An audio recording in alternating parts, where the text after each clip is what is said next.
Hello बच्चों, let's read the question. So the question here is which of the following is and are correct regarding the Montreal Protocol.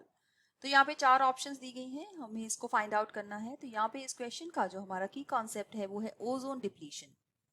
सो की concept है ozone depletion. हम ozone depletion के बारे में देखेंगे, फिर देखेंगे कि ये मॉन्ट्रियल प्रोटोकॉल इसके साथ किस तरह से कनेक्टेड है. हमारा जो स्ट्रेटोस्फीयर होता है that means the upper part of the atmosphere, यहाँ पे मॉलिक्यूलर ऑक्सीजन जो है नेसेंट ऑक्सीजन के साथ जुड़ती है और बनाती है ozone, that is O3. Ozone बनाती है और ये जितनी ओजोन बन रही है इतनी डिग्रेड भी होती रहती है. दैट मीन्स इस रिएक्शन के बीच में एक तरह का बैलेंस है. लेकिन ये बैलेंस तब डिसरप्ट होता है जब हम कुछ ऐसे कंपोनेंट्स यूज करते हैं जिनको हम बोलते हैं ओडीएस. ओडीएस का मतलब है ओजोन डिप्लीटिंग सब्सटेंसेस. सो ओजोन डिप्लीटिंग सब्सटेंसेस में सबसे कॉमन जो सब्सटेंस है वो हमारे रेफ्रिजरेंट्स है, जिनको हम क्लोरोफ्लोरोकार्बन्स बोलते हैं. इनको CFCs की तरह लिखा जाता है, जैसे CFCs, और ये है क्लोरोफ्लोरोकार्बन्स जो कि फ्यूल के साथ साथ रेफ्रिजरेंट्स की तरह भी यूज होते हैं.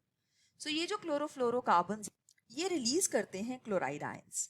तो ये क्लोराइड आयंस जो कैटलिस्ट की तरह एक्ट करते हैं, जिसकी वजह से मॉलिक्यूलर ऑक्सीजन जो है वो डिग्रेड हो जाती है, जिसकी वजह से जो बैलेंस था रिएक्शन की फॉर्मेशन और डिग्रेडेशन के बारे में ये जो है डिसरप्ट हो जाता है. तो जो ओजोन है वो डैमेज होनी शुरू हो जाती है. ओजोन जो है वो बनती नहीं है जितनी डिग्रेड हो रही है.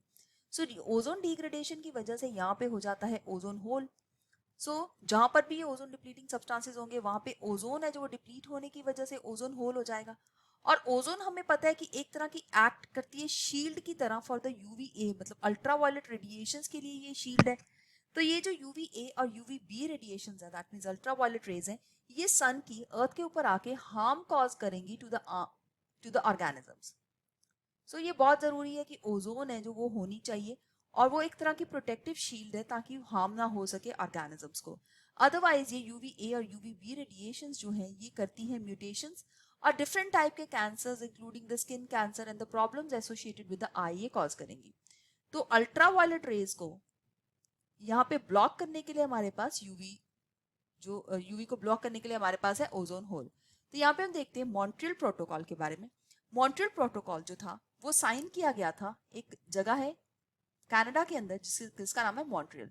तो वहां पे साइन किया गया था और उसी के नाम पे इसका जो है नाम दिया गया है. और ये साइन किया गया था 1987 में, लेकिन ये इफेक्टिव हो गया था इन 1989. और ये जब इफेक्टिव हुआ तो इससे इन्होंने रोड मैप्स बनाए जिससे ये कंट्रोल कर सके emission of ozone depleting substances. So developed और डेवलपिंग कंट्रीज, दोनों तरह के कंट्रीज के अंदर कुछ रोड मैप्स बनाए गए ताकि ओजोन डिप्लीटिंग सब्सटेंसेस को ये कंट्रोल कर सके अलॉन्ग विद द क्लोरोफ्लोरोकार्बन्स. तो ये इसका मेन एम था यहाँ पे. तो सी पार्ट जो है बिल्कुल सही आंसर है, that means third is the right answer. जबकि बाकी ऑप्शंस में देखें ऑर्गेनिक पोल्यूटेंट्स के साथ इसका कोई भी जो था कनेक्शन नहीं था. फिर हमारा ग्लोबल वार्मिंग के साथ इसका कोई भी कनेक्शन नहीं था, ग्लोबल वार्मिंग के लिए नहीं था. And then biosafety of the genetically modified organisms, ये भी रॉन्ग ऑप्शन है.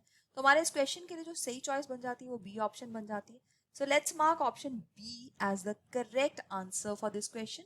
So B is the right answer. I hope you have understood it well. All the best. Thank you.